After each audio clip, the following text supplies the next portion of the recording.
6강 지금 시리즈 나갑니다. 지금 4시리즈인데 창세기 1장 21강을 했고 창세기 2장 오늘 4강째입니다. 우리가 이 성서가 구약 성서가 한 사람이 쓴 게 아니라고 제가 분명히 말씀을 드렸어요. 야위스트계라고 그러는데 야훼계 저자, 엘로힘계 저자, 신명기계 저자, 그 다음에 사제계, 재간계라고 그러는데 사제계 저자들이 하느님의 영감을 받고 또 이제 예언서들은 이제 예언자들이 본인이 쓴 것들도 있고 그렇습니다. 어쨌든 요거 하나는 여러분들이 분명히 아셔야 되는 게 한 사람이 쓴 책이 아니다. 그 다음에 한순간에 쓴 게 아니고 아브라함부터 물론 이제 뭐 창조 이야기부터 하면 뭐 말할 수 없이 긴 이야기죠. 그런데 그거는 선사 글로 쓰여지기 이전 창세기 1장부터 11장까지는 글로 쓰여지기 이전 신화적인 요소가 굉장히 많다고 말씀을 드렸습니다. 그래서 우리는 벌써 야훼계, 엘로힘계, 야훼는 좀 친숙한 언어를 쓰고 하느님을 야훼라고 부르고 엘로힘계는 좀 엄하고 그리고 하느님을 엘로힘이라고 분명하게 이야기를 합니다. 물론 북이스라엘, 남유다 우리 꼭 기억해. 이제 앞으로 조금씩 이제 공부가 이제 깊어지면은 북이스라엘, 남유다가 굉장히 다릅니다. 솔로몬 이후로 나라가 우리나라 남북한처럼 둘로 갈리죠. 근데 북이스라엘은 좀 하느님하고의 그 관계가 굉장히 좀 두려운 하느님이에요. 근데 남유다는 다윗의 혈통을 이어받아 갖고 축복을 주는 하느님, 그런 성서를 읽다 보면은 느낌 조금씩 달라요. 여러분들이 이제 요즘 성서 아주 재밌게 읽으신다고 댓글에 많이 다셨는데 성서를 읽어보면 어떨 때는 너무 다정한 하느님이 있고 어떨 때는 엄청나게 무서운 하느님이 있고 그렇습니다. 거기에 이제 북이스라엘은 좀 하느님을 좀 두려움의 대상, 남유다는 하느님을 좀 복의 대상, 축복, 번영의 대상, 그렇게 해서 두 문헌 저자에 대해서 공부했습니다. 오늘은 신명기계 문헌에 대한 말씀을 드리겠습니다. 당시 북부 이스라엘에서 위협받고 있던 야훼 신앙의 순수성을 보존하기 위해서 기원전 750년경부터 북부 이스라엘에 시작해서 북이스라엘의 패망, 아시리아한테 망하죠. 기원전 721년 이후에 예루살렘으로 갖고 내려와서 완성을 합니다. 그리고 이제 이 북이스라엘은 아시리아라는 이 제국이 어떤 정책을 펴느냐 하면은 종족을 섞어버려요. 나중에 반란을 못하게 종족을 섞어버려 갖고 이제 이 북이스라엘은 점점 유대인하고 아시리아 민족하고 이방 민족하고 막 섞여 갖고 나중에 예수님 시대에 와서는 사마리아 사람들이 돼요. 그래서 남유다 사람들은 북이스라엘 사마리아 지역 사람들을 개라고 그래. 그냥 대놓고 개라고 그래. 개. 예. 우리나라도 막 사람 같지 않으면 개 뭐라고 그러잖아요. 이 남유다 사람들이 그렇게 불렀어요. 그래서 이제 신명기계 문헌도 북이스라엘에서 갖고 내려와서 예루살렘에서 완성을 하죠. 요시야 왕 시대 특징으로는 웅변적인 설교, 요시야 요거는 이제 저하고 여러분하고 성서를 다 읽을 거예요. 웅변적인 설교체, 웅변, 저처럼 이렇게 웅변하는 세련되고 설득력 있는 문장으로 유일신 하느님께 대한 사랑을 묘사하고 교훈 문학 형식을 많이 취합니다.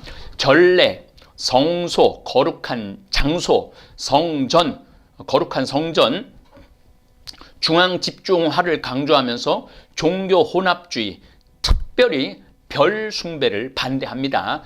제가 여러분들 구약 메소포타미아 문명은 밤하늘의 별 이 운행을 받기 때문에 별신들을 엄청나게 섬겼어요. 그래서 별 숭배를 반대합니다. 별은 신이 아니라고, 참 하느님은 야훼 하느님 한 분뿐이라고 이야기를 합니다.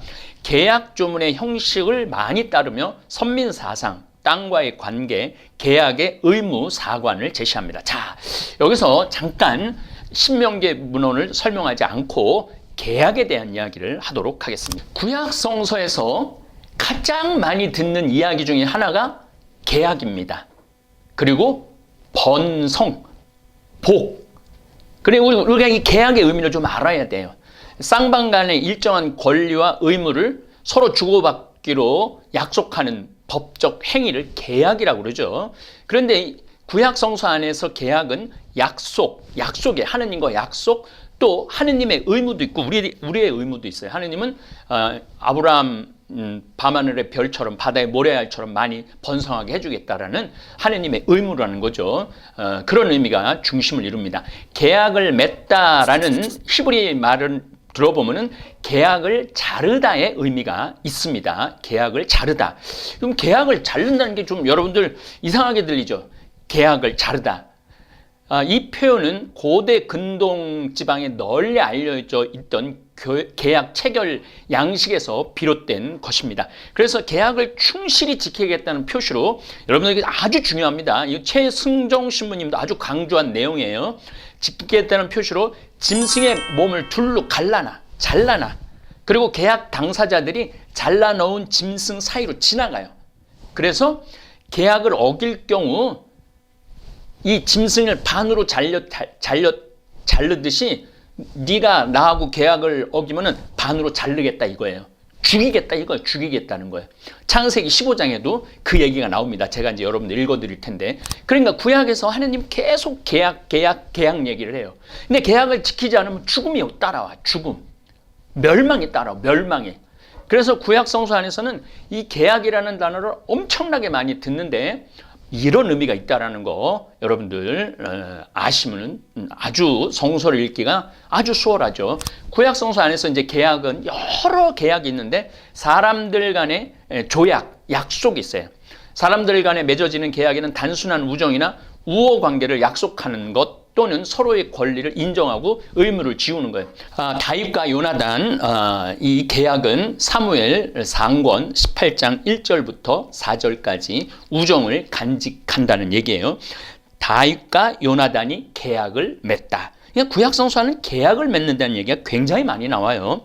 다윗이 사울에게 이야기를 다 하고 나자 요나단은 다윗에게 마음이 끌려 그를 자기 목숨처럼 사랑하게 되었다. 사울은 그날로 다윗을 붙잡아 두고 그의 아버지 집으로 돌아가지 못하게 하였다. 요나탄은 다윗을 자기 목숨처럼 사랑하여 그와 계약을 맺었다. 요나탄은 자기가 입고 있던 겉옷을 벗어 다윗에게 주고 군복과 심지어 칼과 활과 허리띠까지도 주었다. 다윗은 사울이 보내는 곳마다 출전하여 승리하였다. 그래서 사울은 그에게 군인들을 통솔하는 직책을 맡겼다. 이 일이 온 백성은 물론 사울의 신하들이 보기에도 좋았다. 계약을 맺었다고 나오죠. 우정. 그 다음에 아브라함과 아비멜렉의 계약이 나옵니다. 이것도 제가 여러분들 한번 말씀을 드렸는데 아비멜렉은 사라 이야기할 때 말씀을 드렸습니다. 사라 여동생이라고 거짓말해갖고 아비멜렉이 하느님한테 벌을 받고 다시 재산도 돌려주고 그런 얘기죠. 그러고 나서 아브라함은 아비멜렉의 종들이 빼앗은 우물 때문에 아비멜렉에게 따졌다. 아비멜렉이 대답하였다. 누가 그런 짓을 하였는지 나는 모르오. 그대도 나에게 말해준 적이 없지 않소. 나는 오늘까지 그런 말을 들어보지 못하였소. 그래서 아브라함이 소들과 양들을 데려다 아비멜렉에게 주고 두 사람은 계약을 맺었다. 그러니까 구약에는 이 계약이 굉장히 중요한 거예요. 이 계약을 어기면은 짐승이 반으로 잘라지듯이 그렇게 반으로 잘라 죽음까지도 이건 아주 목숨을 걸고 하는 계약이죠. 그 다음에 야곱과 라반 창세기 31장 44절부터 50절까지입니다. 라반이 장인이죠. 야곱에게 대답하였다. 이 여자들은 내 딸들이고 이 아이들은 내 손자들이며 이 가축대도 내 가축대일세. 자네가 보고 있는 것들이 모두 내 것이네. 그렇지만 오늘에 와서 내가 여기 있는 내 딸들이나 그 애들이 낳은 아이들을 어찌하겠는가? 그러니 이제 와서 자네와 내가 계약을 맺어 그것이 나와 자네 사이에 증인이 되게 하세. 이 계약이라는 얘기가 이렇게 많이 나오죠. 그 다음에 다윗과 이스라엘 부족의 계약이 또 나옵니다. 사무엘 하곤 5장 1절부터 4절 내용입니다.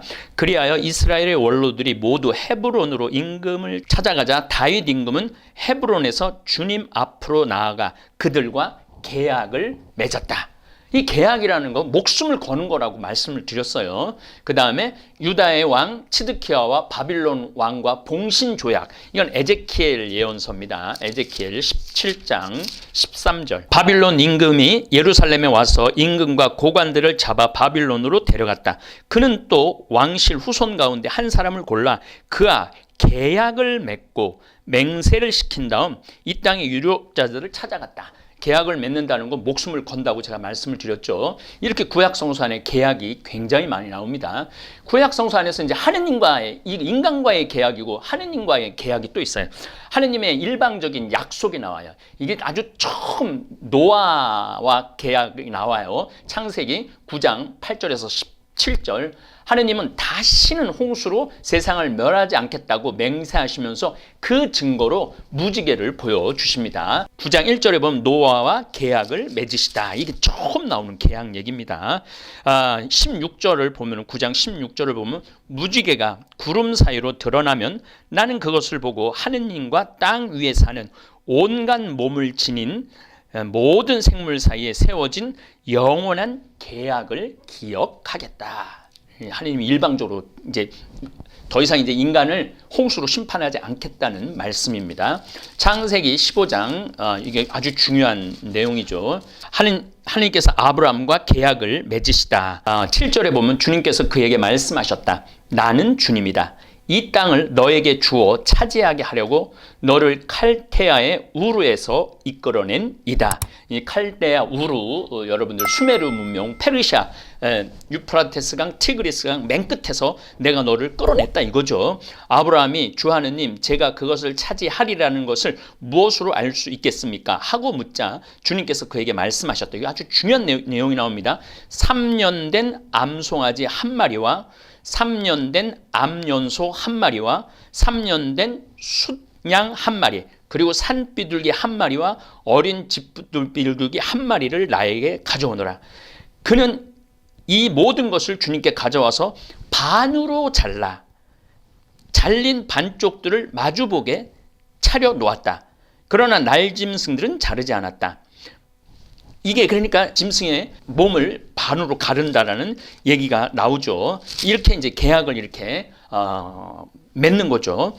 자, 이제 이 계약을 맺었기 때문에 이스라엘 민족들은 계약의 상징으로 할례를 했어요. 남자아이들은 17장 7절 좀 보시면은 나는 나와 너 사이에 그리고 내 뒤에 오는 후손들 사이에 대대로 내 계약을 영원한 계약으로 세워 너와 내 뒤에 오는 후손들에게 하느님이 되어 주겠다.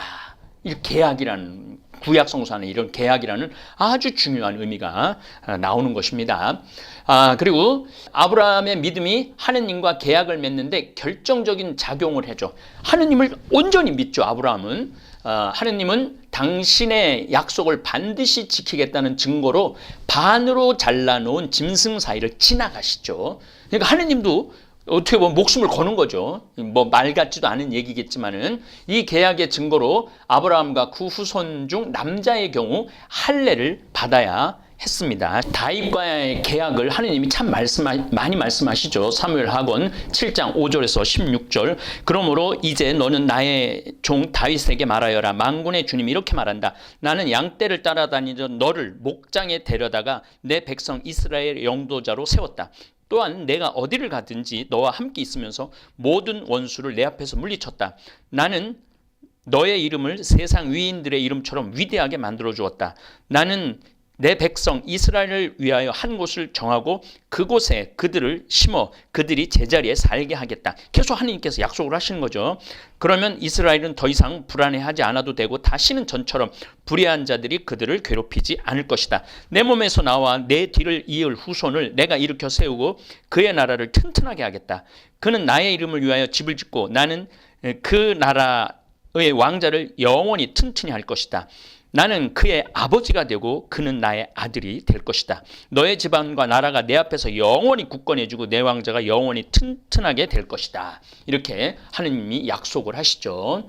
이 다윗 계약은 후대에 다윗 가문에 가서 메시아가 나올 거라는 다윗과 같은 위대한 구세주가 나올 것이라는 표현까지 발전을 합니다. 그건 이제 나중에 다윗 얘기 가서 좀 말씀을 나누도록 하겠습니다. 자, 계약 체결의 요소가 있어요. 두 가지 전승이 있어요. 하나는 하느님 앞에서 거행되는 친교, 식사 예절로 계약을 맺는 거예요. 식사 예절로. 탈출기 24장 9절에서 11절까지 이 말씀이 나옵니다. 모세는 아론과 나답과 아비후와 이스라엘의 원로 70명과 함께 올라갔다. 그들은 그곳에서 이스라엘의 하느님을 배웠다.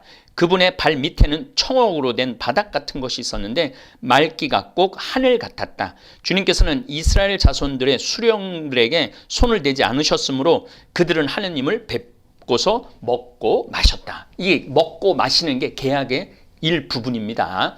다른 하나는 피의 예절이에요. 모세는 희생제물로 바치는 숫송아지의 피의 절반을 주님을 상징하는 제단에, 나머지 절반은 백성에게 뿌려.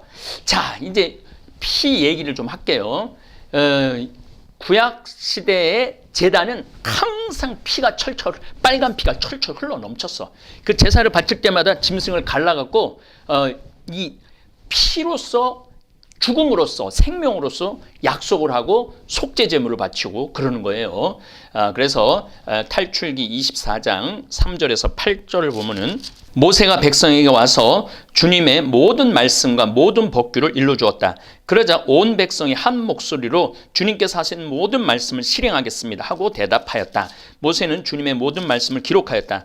그는 다음날 아침 일찍 일어나 산기슭에 제단을 쌓고 이스라엘 12지파에 따라 기념 기둥 12를 세웠다. 그는 이스라엘 자손들 가운데 몇몇 젊은이들을 그리로 보내어 번제물을 올리고, 번제라는 게 뭐냐면 이제 짐승을 이제 잘라요. 그래갖고 내장하고 기름은 태워서 흔들어 바치는 거예요. 앞뒤로 막 이렇게 하느님한테 태워갖고 흔들어, 제물을 흔들어 바치고 태워 또 불살라 연기를 올리죠. 제물을 바치게 하였다.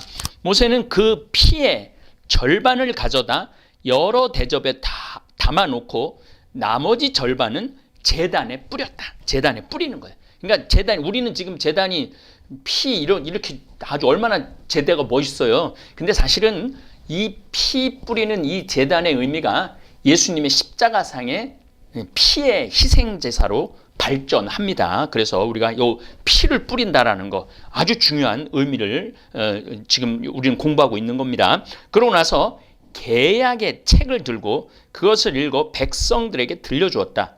그러자 그들은 주님께서 말씀하신 모든 것을 실행하고 따르겠습니다 하고 말하였다. 모세는 피를 가져다 백성에게 뿌리고 말하였다. 백성 얼굴에 막 뿌리는 거야. 피를 막 얼굴에 뿌려. 이제 나중에 뭐 귀에다가도 바르고 이런 얘기도 나옵니다. 어쨌든 계약과 피 그리고 죽음으로 이걸 지킨다는 그런 얘기입니다. 모세는 피를 가져다 백성에게 뿌리고 말하였다. 이는 주님께서 이 모든 말씀대로 너희와 맺으신 계약의 피다. 계약의 피다.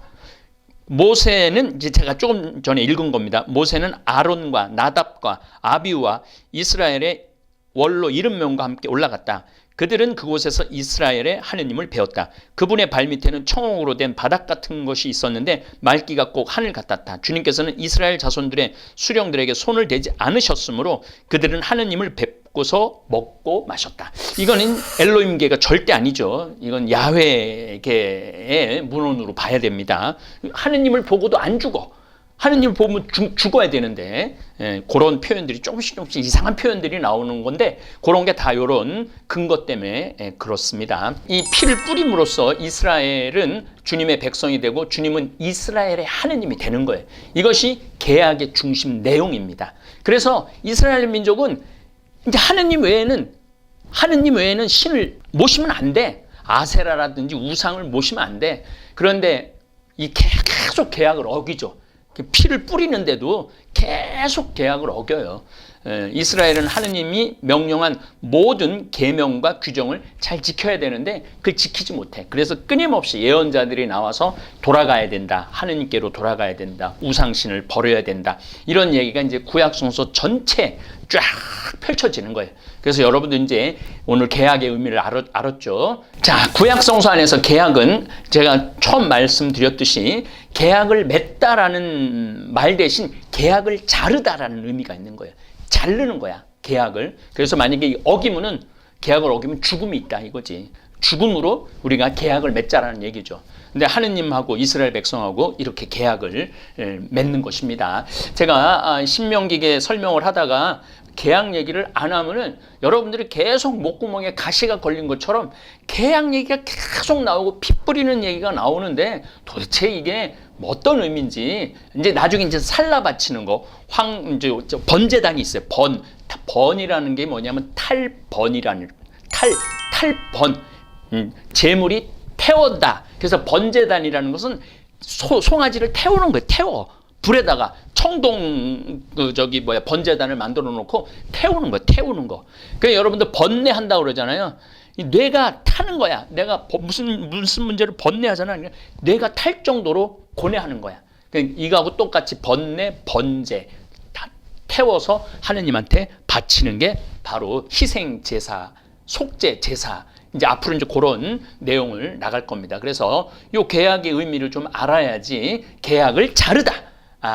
그러니까 짐승을 반으로 잘라갖고 글이 지나가는 거죠. 내가 어기면 나도 이렇게 반으로 잘려도 할 말 없다. 그런 내용의 의미입니다. 이제 다음 시간에 신명기 이제 나가면은 여러분들이 조금 편안하게 또 성서를 접할 수 있을 거라고 생각을 합니다. 예, 감사합니다. 너무나도 고소해 참을 수가 없을걸 건강히 책임져줘 생태만 전국장이 냄새난다 선입견이 있나요 나도 처음엔 그렇다고 생각했지 전국장 가루를 생수에 타먹은 그 순간 고소함과 함께 깔끔한 맛이 밀려왔지 변비에도 좋아 당뇨에도 좋아 항암효과 피부 노화 방지까지 신진대사 촉진